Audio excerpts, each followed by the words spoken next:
Bonjour, je m'appelle Katia, je suis de Perpignan et je vais vous raconter ce que Jésus a fait dans ma vie.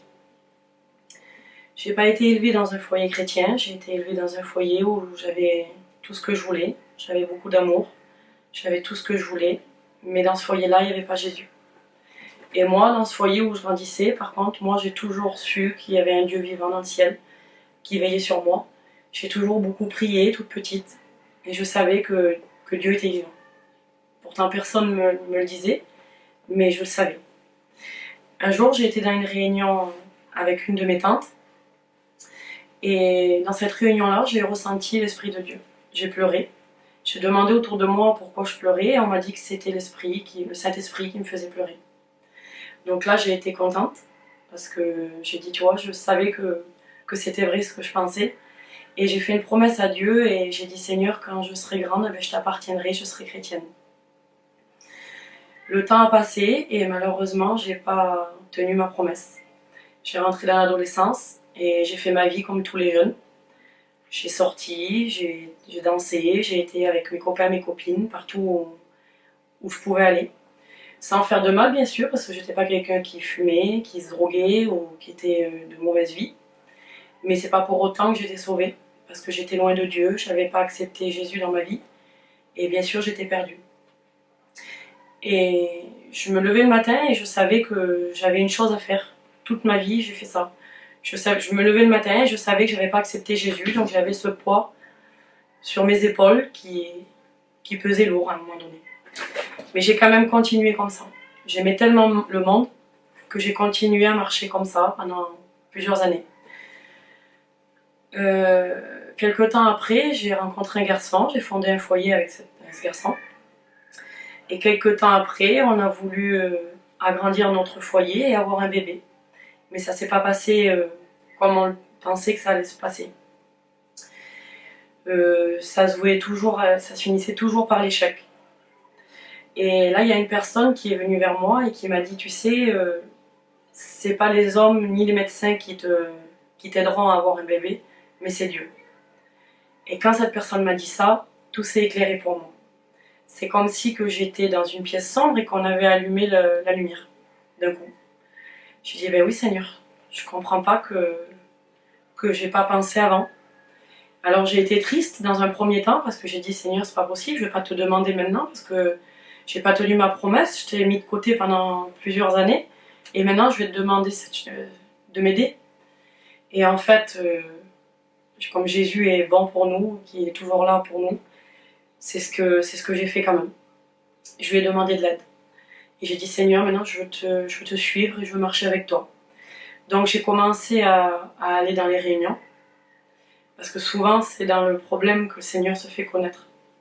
Donc j'ai commencé à aller dans les réunions. Et 1 mois, 2 mois, 3 mois. Et rien ne se passait. Je revenais, je ressortais de cette réunion comme j'y étais rentrée. Parfois, je ressortais plus triste que j'y étais rentrée. Alors je comprenais pas parce que je disais, Seigneur, je vois les autres, ils sont bénis autour de moi et moi rien du tout.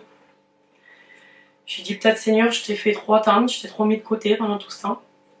Du moins, c'est ce que l'ennemi voulait me faire croire. Parce que Jésus, c'est pas comme ça. Et un jour, j'étais dans une réunion et j'ai dit, Seigneur, je vais encore dans une réunion et je vais voir ce qui se passe. Mais Jésus avait un plan pour moi. Et dans cette réunion-là, j'ai dit, je voyais tout le monde béni et j'ai dit, Seigneur, j'aimais le Seigneur de tout mon cœur. De tout mon cœur, dans mon cœur, j'avais vraiment de l'amour pour lui. Je ne concevais pas de vivre sans Dieu, de vivre sans Jésus dans ma vie. Et là, quand j'ai vu qu'il ne se passait rien encore, que le Seigneur ne me faisait pas ressentir sa présence, j'ai dit, Seigneur, écoute, j'ai dit, tu ne veux pas me faire ressentir ta présence, mais c'est pas grave. J'ai dit, parce que moi, je sais que ta présence, elle est là. Chez moi, je sais que tu es vivant, je lui ai dit. Alors, j'ai dit, même que tu ne me bénis pas de ta présence, que je ne ressens pas ton onction, je continuerai quand même de te suivre. Et moi, je continuerai à l'Orignon. Et moi, je te donne quand même mon cœur. Et à ce moment précis où j'ai dit ça, le Seigneur m'a béni de sa présence. J'ai ressenti sa présence. Et j'ai pleuré sur ma chaise, il m'a brisé sur ma chaise, il a tout changé dans moi. Il a enlevé ce cœur de pierre que j'avais dans mon cœur, et il a mis un cœur de chair. Et il m'a béni de sa présence, je peux pas vous expliquer comment. Et il m'a béni de son Saint-Esprit. Il m'a béni de son Saint-Esprit. Donc là, je vous dis pas comment j'étais heureuse. Je suis rentrée chez moi, j'ai été voir mon compagnon et je lui ai expliqué ce qui s'est passé. Et là, il n'a pas eu la réaction que j'espérais. Son visage s'est durci, le ton de sa voix a changé. Et là, il m'a dit écoute-moi bien, c'est terminé ça pour toi. Quand il a vu que ça changeait, que ça devenait sérieux, je sais pas ce qui s'est passé. Bon, aujourd'hui, je sais ce qui s'est passé, c'est l'ennemi qui l'a utilisé. Et il m'a dit c'est terminé pour toi, tu ne mettras plus jamais les pieds dans les réunions, jamais de ta vie tu te baptiseras, et moi non plus. Donc là, j'ai tout de suite compris qu'il y avait un combat qui se levait dans ma vie. Mais j'ai accepté ce combat. Parce que j'ai dit Seigneur, je prends ce combat, je ne veux pas le combattre moi, mais je veux le combattre avec toi. Et là, j'ai essayé quand même par mes forces, pendant 1 mois ou 2, à continuer à aller dans les réunions. Mais quand je revenais chez moi, ça générait des disputes dans mon foyer. Donc j'ai été voir mon mari, après avoir parlé à Dieu. J'ai dit à Dieu, Seigneur, tu vois mon cœur, je ne peux pas continuer comme ça. Parce que ça fait des disputes dans mon foyer. Et je ne pouvais pas continuer à combattre contre mon mari comme ça. Et il me semblait que je menais le mauvais combat. Donc j'ai dit, Seigneur, je vais combattre autrement. Si je retournerai dans les réunions quand toi, tu auras béni mon mari. Et je retournerai aux réunions avec lui. Je retournerai dans les réunions avec lui. Et donc j'ai été voir mon compagnon et je lui ai dit voilà, c'est bon, j'ai quelque chose à te dire, je ne vais plus dans les réunions, t'as gagné. T'as gagné cette bataille. Mais sache que quand je retournerai dans les réunions, ce sera avec toi et qu'un jour tu te convertiras et tu seras chrétien et on se baptisera ensemble tous les deux. Là, il a rigolé et il a dit jamais de ta vie, tu vas attendre longtemps si t'attends ça. J'ai dit oui, c'est bon, on verra. J'ai dit parce que celui qui vit en moi est plus fort que toi. Et j'ai dit on verra ça. Donc ça a continué comme ça, j'ai prié chez moi, j'ai lu ma Bible chez moi, toute seule. J'ai écouté des prédications sur YouTube.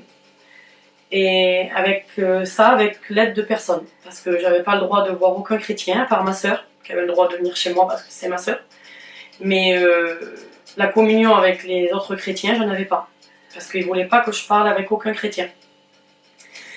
Et donc là, ça a continué, ce combat-là, pendant 10 ans. Entre-temps, le Seigneur a béni. Pourtant, il a vu la main de Dieu, parce qu'entre-temps, le Seigneur a béni. Le Seigneur m'avait promis qu'il me donnerait un enfant. Et il l'a fait. Au bout de 5 ans, il m'a donné mon bébé. Mais c'est pas pour ça qu'il a été plus tendre avec le Seigneur. Il a bien vu la main de Dieu, parce que où la médecine ne pouvait plus rien faire, le Seigneur l'a fait. Mais ça ne l'a pas attendri quand même. Il était toujours aussi dur contre les choses de Dieu. Donc j'ai persévéré. Je vous dis pas que c'était pas dur, parce qu'il y a eu des moments très difficiles. Parce que mon mari, moi, il était imprégné complètement des choses du monde. Donc c'est difficile quand on voit son mari se préparer, partir, sortir avec les copains, quand il nous empêche d'aller dans les réunions, alors que moi, là, je fais aucun mal. Je fais que de prier pour mon foyer et mes enfants. Et là, lui, il se préparait, il sortait beaucoup, il buvait beaucoup. Et donc, c'est difficile. Si j'aurais pas eu le Seigneur dans ma vie, je sais pas comment j'aurais fini. Et aujourd'hui, même, je me dis, Seigneur, je sais pas comment j'ai fait. Même en sachant qu'il était à mes côtés, je réalise aujourd'hui vraiment, en vous disant ces quelques paroles, là, je réalise vraiment que le Seigneur m'a porté tout ce temps. Il n'a pas fait juste de marcher avec moi, c'est qu'il m'a vraiment porté pendant toutes ces années. Parce que j'ai eu vraiment des gros combats. Et l'année dernière, au mois de janvier, on a fait les fêtes de Noël chez nous. Et là, il s'est passé quelque chose, ce 1er janvier. Ce 1er janvier, donc le 31 janvier, mon mari est parti faire la fête, comme il fait d'habitude. Le lendemain matin, il s'est levé, il a recommencé sa journée, préparé sa soirée du 1er de l'an, comme ça se passait depuis chaque année. Et là, j'étais avec mon mari dans cet endroit-là, là où on faisait les fêtes de Noël, le repas de Noël et de premier de l'an. Et là, il écoutait de la musique, il était en train de boire. Il était bien pour lui, il allait se passer une soirée comme la veille. Mais Jésus avait prévu autre chose pour lui. Et à ce moment-là, moi, le Saint-Esprit m'a parlé et il m'a dit mets un cantique. On était en train de mettre des cantiques sur le téléphone. Et là, je l'ai fait. Je sais pas pourquoi, parce que avant, j'aurais pas pu le faire. Parce qu'il m'aurait pris le téléphone, il l'aurait même cassé. Et j'ai mis ce cantique-là. Et aux premières notes de ce cantique, je l'ai vu qu'il s'est figé. Il s'est tétanisé. Il avait un verre à la main. Et là, il s'est figé. Comme ça. Et là, moi, le Saint-Esprit m'a parlé encore. Mais d'une voix audible. Le Seigneur m'a dit proclame la victoire parce que c'est maintenant. Alors là, j'ai été pris de panique parce que j'ai dit Seigneur, c'est pas possible, c'est maintenant. C'est pas possible que je vais le voir devant moi en plus.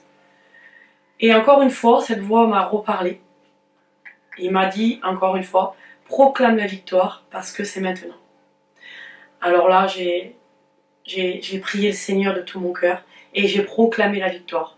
Mais je lui ai pas demandé qu'il bénisse parce que je savais qu'il était en train de le faire. J'ai remercié le Seigneur parce que je voyais devant mes yeux qu'il allait changer mon mari, qu'il allait le bénir de son esprit et qu'il allait changer sa vie. Et là, lui, il était toujours devant moi, il me regardait comme ça. Et là, moi, j'ai commencé à louer le Seigneur, à prier et à le remercier et à chanter. Je tapais des mains, je tapais des pieds et je disais merci Seigneur parce que c'est maintenant que tu le fais. Et là, mon mari, et quand j'ai rouvert les yeux, et quand je priais, je fermais les yeux, je savais qu'il était en train de le faire. Et quand j'ai rouvert les yeux, il était à genoux par terre en train de prier. Il avait jeté son verre par terre, et il était par terre à genoux en train de prier et en train de demander pardon à Dieu. Et ce jour-là, le Seigneur, il l'a délivré de tout. Il l'a délivré de tout, de tout ce qui le tenait lié à ce monde. Et il nous a libérés, et il a libéré mon foyer ce jour-là aussi. Parce qu'il m'a libéré à moi. Il m'a donné la liberté de pouvoir aller dans mes réunions, de pouvoir prier chez moi, de ne plus être une chrétienne dans l'ombre. Et ce jour-là, il l'a brisé complètement, et il a changé, fait un demi-tour sur lui-même. Et 5 mois après, on est passé par les eaux du baptême, moi et lui, comme le Seigneur me l'avait promis. Et ce jour-là, je lui ai dit alors, qu'est-ce que tu dis maintenant? Qu'est-ce que tu dis maintenant? Et là, il m'a pris dans ses bras, il m'a dit oui, ma femme. Et ben, je remercie le Seigneur qui t'a mis sur ma route et que tu as pu prier pour moi pendant 10 ans. Parce qu'aujourd'hui, j'appartiens au Seigneur et on se baptise tous les deux. Ben, il dit c'est un petit peu grâce à toi. C'est grâce à Dieu, bien sûr. Mais il m'a remercié un petit peu à moi ce jour-là. Voilà. Et aujourd'hui, c'est le plus beau des foyers. Mon foyer, on marche dans la même direction.